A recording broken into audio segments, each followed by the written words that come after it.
Hi. Hey, how's it feel to be back at the National Book Festival? Terrible. I'm sure it'll get better as we talk. Yeah. No, I have to tell you why I'm especially glad to be here tonight. This is why I'm especially glad. I did a book signing down in Baltimore a few weeks ago, and a teacher came up to the table, and she said, "Can I have my picture taken with you? The kids all think you're dead." That's why I'm especially glad to be here tonight. And before we start, I just want to tell you what an Instagram post that I got this morning, a message that I got this morning. I love this. Dear R.L. Stine, thank you for introducing me to reading. Thank you for introducing me to horror. You are the biggest influence on my life. Without you, I wouldn't be a professional juggler today. That's great, right? Yeah. It's a perfect message. Now you talk. Okay. Thank you. Yeah. So I just want everybody to send positive vibes to Bob. These are his debut books, and this is his first event as a writer. So, so these are. Bob is nothing if not prolific. This one is published by Scholastic, this one by Macmillan. Bob has already done his signing. I guess, I don't know if the camera can do a close-up on this cover of Steintingler's 4. This is Bob's series of shorter stories or novellas. And this, I do not know what you did to this poor girl. That cover's gruesome. Yeah. It's really gruesome. I guess my first serious question for you is your family ever embarrassed to know you? I actually got a letter from a kid who said, "I'm sure your family is proud of you no matter what anyone says." No, I think they like the checks. Yeah. I think they enjoy that part. Yeah. You know, Steintinglers is my short story series. Yeah. And originally I wanted to do one book. I thought kids would like a book of short stories. And I said, let's do a book of 10 short stories. And my editor at Macmillan said, okay, let's do 3 of them. I wanted to do one, right? And this is Steintingler's 4. Yeah. So first ones, I wrote 30 short stories. Which is like writing 30 novels. Yeah. Because they all have to have a beginning, a middle, a twist, right? And an Setting, plot. And I was complaining about it. I said, that's a lot of short stories. Come on, 30.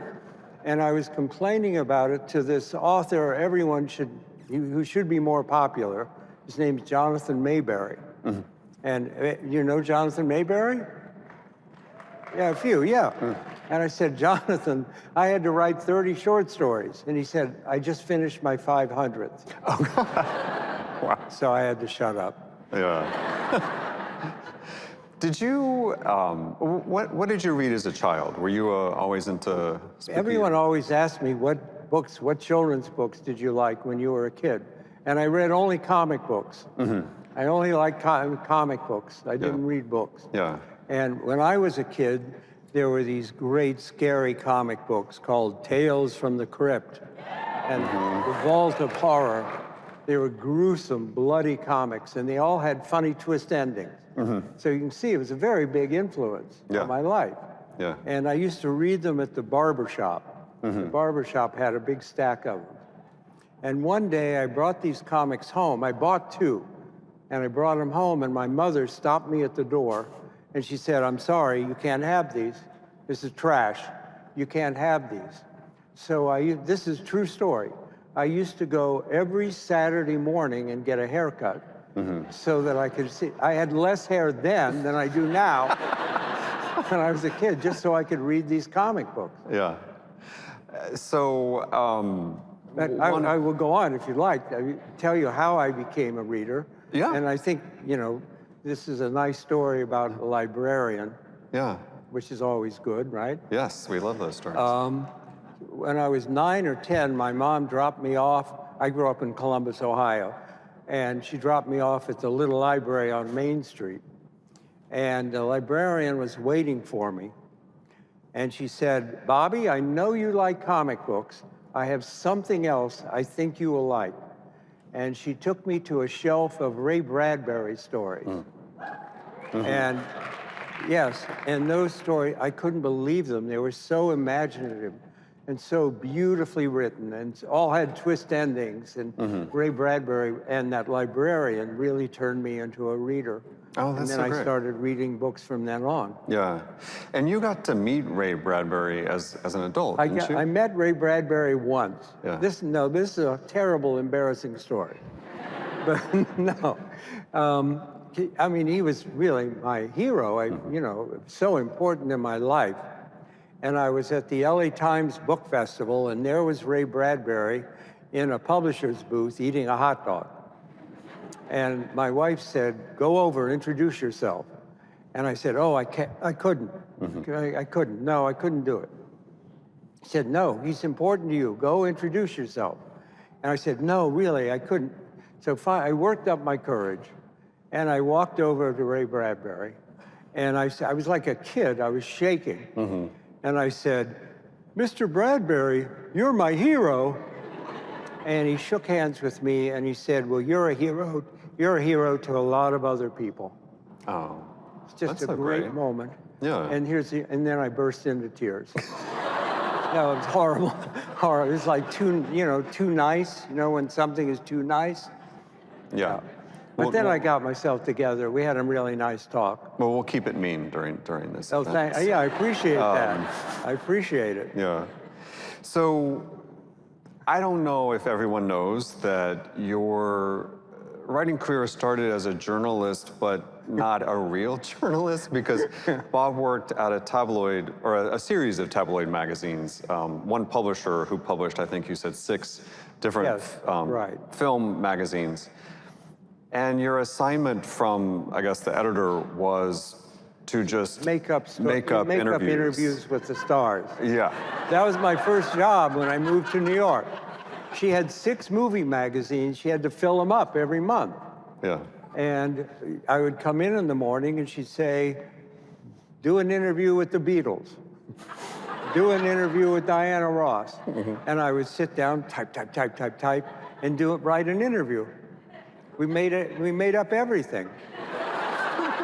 It was a really good job. And then- I learned how to write really fast. I had to write 3 or 4 interviews a day, and how to make up stuff. And you got your first Pulitzer. And I got, that didn't quite work out. So you are a writer who deeply outlines, this, practice of having to make up stuff for your editor in the film world. Did that sort of deadline life, did that transfer to your real fictional life? And Yeah. I mean, you because you've published No, so I'm much cut out and for so it. I'm routine. pretty much a machine. It's factory work. And so, Writing these books is factory work. yeah, No, I'm cut out for it. I'm very lucky I can write fast. Yeah. And, kids always ask me, how do you do it? And what do you do about writer's block? And, it just reminded me, another letter I got from a kid just recently. It said, R.L. Stine, I'm a teenager and I'm writing a novel. Could you tell me what to do about burnout? yeah, It's a teenager. right. Anyway, what I do is I really, and people hate to hear this, I do outline every single book I write before I write it. I do a very complete chapter by chapter outline. This happens in chapter 1. This is the chapter ending. This is, and I have the ending in mind. So when I sit down to write the book, I know everything that's going to happen in the book. I've done all the thinking. Yeah. And I can just enjoy the writing. And kids always ask about writer's block. What do you do about? I say, if you do this kind of preparation, and if you plan this much in advance, how can you have writer's block? You know where you're going. Yeah, You know your middle, you know your ending. yeah. I don't know if you know, but I mean, you probably do, but another master of fright, Alfred Hitchcock, he would storyboard the film to such a great degree that when it came to the actual shoot, it was just execution for him instead of really, letting any mishaps happen. Yeah, And I think he there were, basically outlined the movie. yeah. And there are maybe writers who are listening to us who might say, well, what if you change your mind? What about the creative process and being sort of inspired in the middle of a narrative? Do you ever change the outline? You get ideas while you're writing. Yeah, Yeah, yeah, but it's a real help to know where you're going. yeah. There was that wonderful line in the Goosebumps movie, which I wish I had written. No, Jack Black is a teacher. He's at the end of the movie, and he's teaching an English class. And he says, every book has a beginning, a middle, and a twist. It's just the perfect line. I wish I'd written it. Yeah. You know, the Goosebumps movie with Jack Black playing me is now streaming on Peacock. Just started streaming. Yeah, for a And it low was- monthly fee. Yeah, and some guy wrote an article about it, that it's streaming, because it was 10 years ago we did that movie. And the guy wrote, the Jack Black movie everyone forgot about is now on Peacock. The movie everyone forgot about.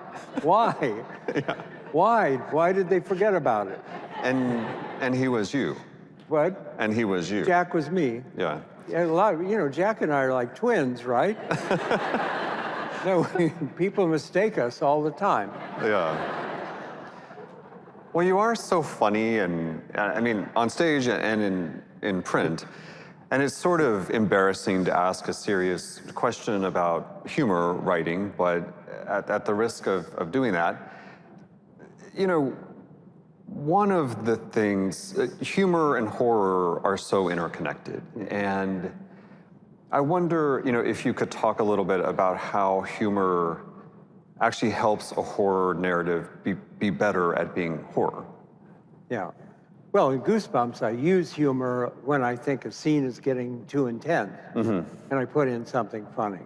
Yeah. But you're right, there's such a close relationship between funniness and horror. I mean, when you could sneak up behind somebody and you go, boo, what's the first thing they do? They gasp, right?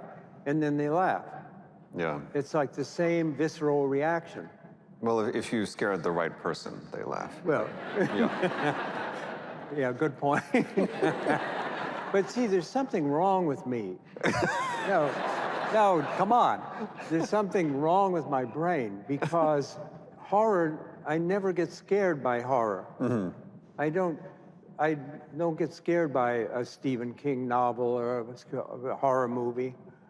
Horror makes me laugh. Yeah. I just think it's funny. Yeah. But that's wrong. I mean, people come up to me and they say, after I read your book, I had to leave all the lights on, I locked my doors. I've never had that feeling. I don't know what that's like. Well, but how do you know when you've crossed the line for a kid? When you've written something that's a little too harsh? Well, I've done it so long now. But I have one rule for Goosebumps, and that is the kids have to know that it's a fantasy. They have to know that it could never happen.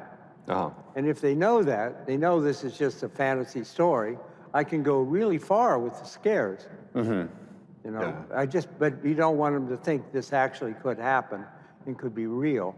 Yeah. I have to keep the real world out. Yeah. Well, we did we had another event in our children's programming earlier today, for middle grade readers with Tiffany Jackson and Paul Tremblay, who we had to think a little bit about it, because both books are pretty, I don't know, gory is the right word, but they go to a level of horror. Yeah, they are. I read Tiffany's book. Yeah, that is harsher than what you do, and so, you're really going after a different aesthetic or. True. Well, of course, in Fear Street, I kill a lot of teenagers. You know? Why do people like that so much?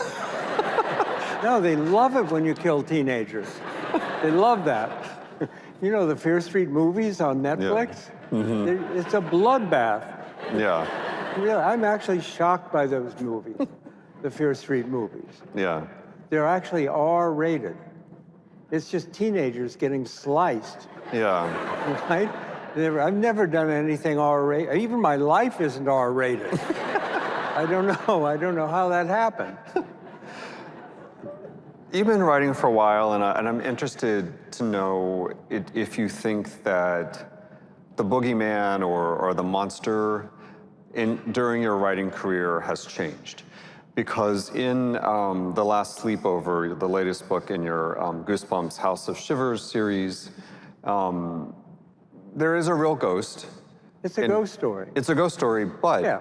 the ghost is using very modern tech to scare the humans Yeah. in the house. It's a smart house. Everything is Everything controlled. is programmed. Yeah. And so you're commenting, obviously, on sort of the encroachment of tech in our lives and the ways in which tech can actually be quite scary. And you would not have written about that, I think, No. in the 80s. No, you wouldn't. But it is an old-fashioned ghost story. Yeah. Really. Yeah. You know, but with all the technology added. Have to be so careful. I mean, technology ruins these stories. The cell phone ruins Yeah. every story you could possibly write. Right, because you used to can't do, get a... you know, I used to write these teen books where this poor girl is getting very frightening phone calls. You say, who is that? Who's calling me? Who is it? Now you look on the screen, you know who it is. The book is over, right? Yeah. Your book is ruined. Yeah. And, you know, five teenagers in a cabin. One of them is a murderer. He's killing them one by one. 911, wherever you call on the phone. And I You're spend safe. a lot of time like getting cell phones out of the story, finding a way to get rid of them so Yeah. they don't ruin the story. Yeah. It's very dangerous too for a writer because the technology changes every 2 weeks. It's right? It's Yeah. totally different. Yeah. And I had- kids are up on the latest tech, and Yeah. they're going to judge I you. looked at some old book, some book I wrote in 1989, and this girl is saying, I'm the only girl in my class with a Palm Pilot and a beeper. That's horrible, right? Yeah. What is that? You get pretty great letters and comments from your readers. I think you brought some. Do you Would want you like to hear? Yeah. I brought some real letters from kids. These are, I'm not making these up. Don't. This What? is not going to be sentimental. So. Oh, yeah, there won't be a dry eye in the house. Right. That's what I do. Yeah, these are real letters. Maybe I need my glasses to read, I don't know. Dear R.L. Stine, I really enjoy your books, but I'm having trouble keeping up with them. Do you think you could stop writing for a while? Encouragement from your readers, right? I love your books. You're the scariest man on earth. I want to know everything about you. Do you have hair? Why? Why? Dear R.L. Stine, have you written anything I've read? Dear R.L. Stine, I'm 10 years old and in the 5th grade. I'm writing to you because our teacher told us we had to. I don't know if you remember me or not, but when you came to my school, I'm the one who stepped on your foot. I do remember that. These are good. These are real. These are real letters. Here, a few more. Dear R.L. Stine, you are my second favorite author. That was the whole letter. Talk about keeping you in suspense, right? Dear R.L. Stine, I'm your biggest fan. I read your book so much I need my parents to escort me to the bathroom. I don't get that one. I really don't. I don't get that one at all. Here's my favorite, my all-time favorite letter from a kid. You probably heard me tell this. From a boy. Dear R.L. Stine, I've read 40 of your books and I think they're really boring. It's a perfect letter. Budding. It's a perfect letter. Yeah, budding literary critic over there. Yeah. Is it really true that the first step in writing a book for you is that you come up with the title before the narrative, the plot, any of it? Yeah, I don't try to think of ideas anymore. Because I've done every story a human can do.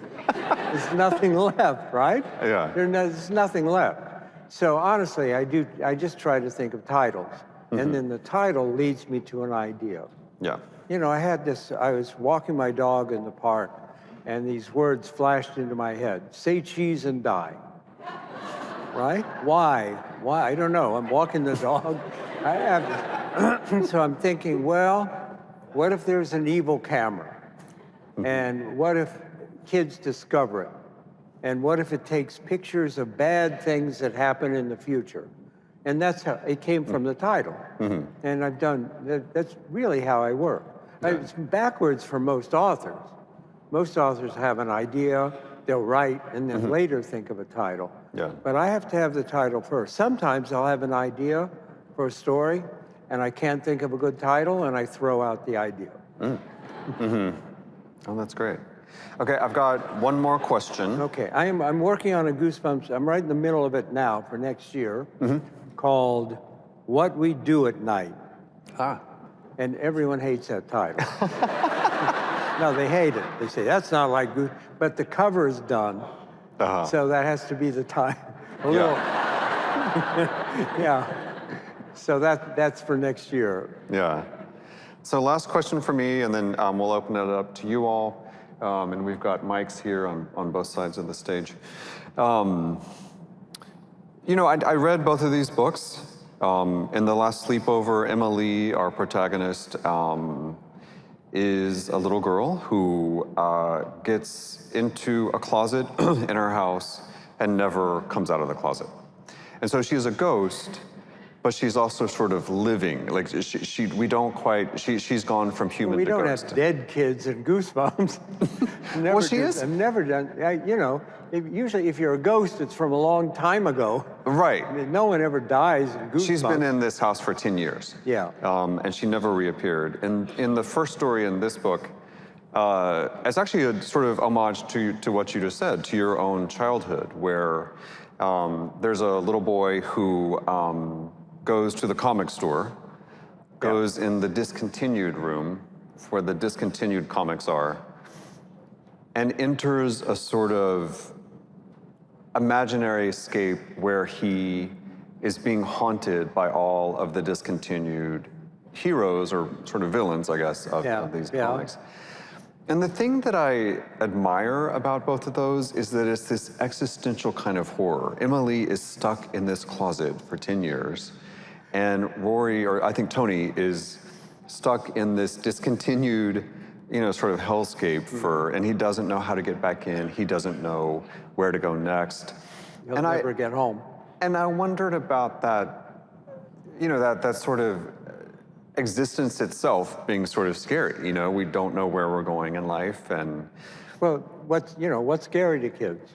yeah, Getting lost, not knowing how to get back, being somewhere strange.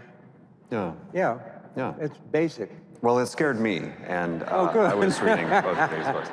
So let's start over here. No, you're right. That's like the basic scare.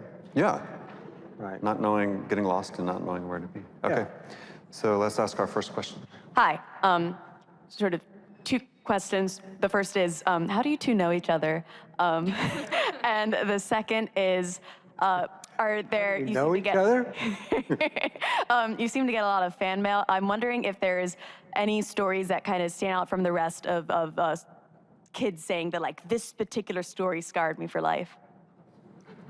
Is there like a, stories, what? Like any particular stories that you wrote that like people are writing to you saying like this was the one that like, you know, was very scary for me. Well, I hear about Slappy the Dummy. You know, and which I don't really have.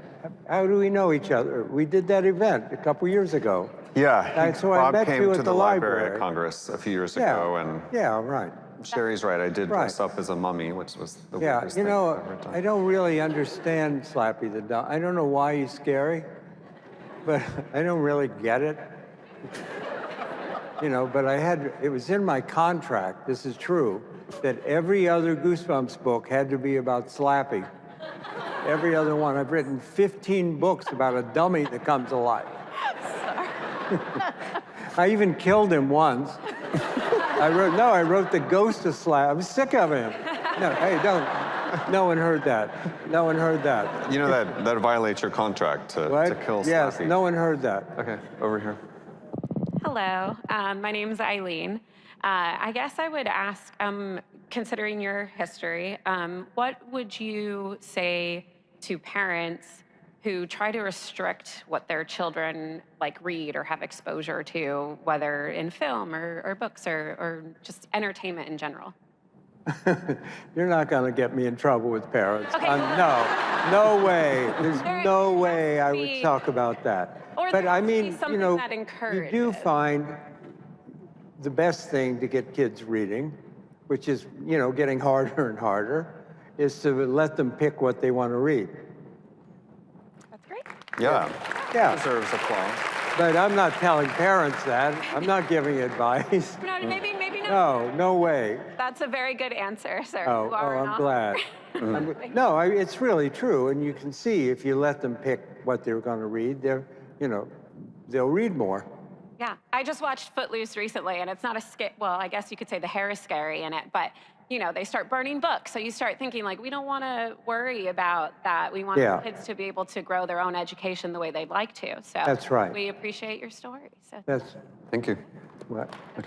Thank you. All right. Hello, my name is Ilea. I have a question about if you had to translate the great format that you've perfected over all the Goosebumps book that you used to scare kids. If you had to scare adults, what are some of those simple fears that you tap into? Like you mentioned being alone for kids. Is it like taxes Yeah. for adults or what are you? Listen, I've written 4 novels for adults, and no one's noticed. No, they're horrible flops, horrible flops. And I once swore I would never write for adults again. Why would anyone want to write for grown-ups? Well, they're terrible. My audience is the best. Yeah. Why would you write for them? And then I have to say, I'm writing a thriller for adults for next year. Okay, awesome. I look forward to it. Yeah, I don't know. I said I wouldn't, but I'm going to. You know, I'm an adult. I know what's scary. Clowns Right? are still up there. Well, Even from a kid, clowns are still up there for me, so it well, might translate. Listen, I don't get that either. I don't get Slappy. You know, I have some friends who are circus clowns. Yeah. Oh, They're the okay. sweetest people on earth. They are. Why should clowns be scary? Really? It's when they're carrying the axe and it's like the makeup's coming off. That's like, it's at that point. Anna, I'm telling you, sweetest people on earth. Thank you. Yeah. Okay. Awesome. Hello. So we actually met earlier during the book signing Yeah, hi. from Columbus. But Yeah. just a quick question. So like you said, next year you're going to be releasing a thriller book for adults. But have you ever thought of switching or trying another genre? No. No. No, well, I write, I don't really care about scary stuff. Yeah. I'm not really into horror. Yeah. Don't tell anyone. Yeah, I just care about funny stuff. Yeah. I was always funny. And I wrote joke books for kids, and I did a humor magazine for 10 years. Yeah. I was always funny. It wasn't even my idea to write scary books. Interesting. It's embarrassing. Whose was it? Whose idea What? was it? An editor. Oh, okay. My editor came to lunch, and Yeah. she was angry at somebody who wrote teen horror. And I wrote funny stuff. Yeah. Oh, sorry. And she said, I'm never working with him again. he'll remain nameless, Christopher Pike. Okay. And she said, go home and write a teen horror novel called Blind Date. She gave me the title. I didn't know what she was talking about. What's a teen horror novel? And I had to run to the bookstore and buy Lois Duncan and Yeah. Christopher Pike and all these people Yeah. to find out. And then Blind Date came out, and it was a #1 bestseller. Wow. And I thought, wait a minute, forget the funny stuff. Right? I've been scary ever since. Yeah. Well, that's wonderful. Thank you so much. Yeah. Okay, over here. So first off, I just want to say it's amazing to have you here. I grew Thank up you. on you. Used to walk 2 miles to the library every summer day during summer vacation while I was in elementary and middle school just to read your books. And they Oh, gave me thank an you. That's outlet impressive. Thank you. to get away from my home life that was very abusive. But I guess most of us here grew up on you. What advice do you have for the adults that used to read your books? Because you are a staple, I think, in everybody's lives here. What kind of advice do you want? I don't know. Why? Why do people want advice from me? I never give advice. No, I know you adults. I know what I am to you. I'm nostalgia. How would you like to be nostalgia? That took a long time to get used to, believe me. But now I'm very proud of it. I'm very proud of the different generations. It's almost too nice for me when I did this signing this afternoon, and these people coming up and saying, you were my childhood. Thank you, for getting me through a hard childhood. It's almost too much for me. It's too nice, really. But here's when I'm gonna quit. When somebody comes up to me in line and says, my grandmother loves your books. That's it for me. That's when I quit. Over here. Thank you. Thank you. Hi, I'm Victoria. So really quick before I ask my question, when I was like 10, I watched like the first season of Goosebumps, and I was never able to watch it again because it like scared me so much. I had such bad nightmares from it. But Oh, you're going to send me your shrink bills. anyway, my best friend is obsessed with your Fear Street like trilogies and your book series. What if you had to pick a Fear Street book to live in? Which one would it be? To live in? No. No, I don't want to live in that. No. But I'll tell you my favorite Fear Street that no one ever mentions. It's called Switched. It's very early about two girls who switch bodies. They go out in the woods and they switch bodies. And the one girl doesn't know the other girl has just murdered her parents. And now she's stuck in her body. No one ever mentions that book to me. It's my favorite one. Thank you. Thanks. That shut the crowd down. Okay. Okay, over here. Are any of your books based on actual murders? One Goosebumps book was inspired by something that happened in real life. Only one. The Haunted Mask, which is about this girl, Carly Beth, who wants to be scary at Halloween time. And she pulls on a green rubber, she pulls on a mask, and it sticks to her face, and she can't get it off, and it turns her evil. And that book was inspired by my son, Matt, when he was, no, really. When he And was I'd a love little, to welcome Matt to the stage. he was a little guy, he was like 4 years old. And it's Halloween time, I'm watching him from the doorway, and he's down on the floor, and he tried on a green rubber Frankenstein mask, and he couldn't get it off. And I'm watching him, he's tugging, and I thought, what a great idea. I should have helped him. I should have helped him, right? Instead, I went making notes. Great story. And that's the only one that's really inspired by something real. Thank you.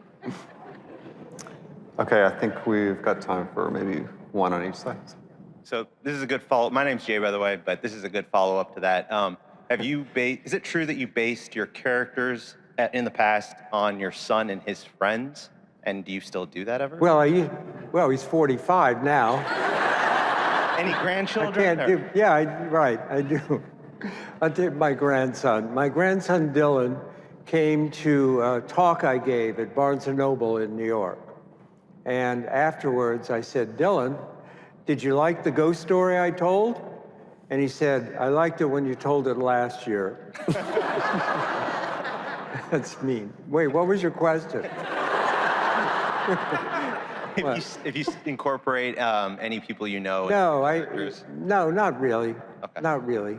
But when he was in school, Matt, I had his school directory with all the names of all the kids at his school, and I used all their names Okay. in Goosebumps. Thank you. Okay, our last question over here.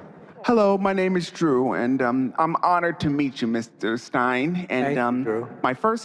my first book, and I've seen this in both the TV show and the book, The Cuckoo Clock of Doom. That was my favorite. Yeah, And hold on, if you wanted to become something other than an author, what would it be? I don't know. It's all I've ever done. It's the only thing I'm good at. You could ask my wife.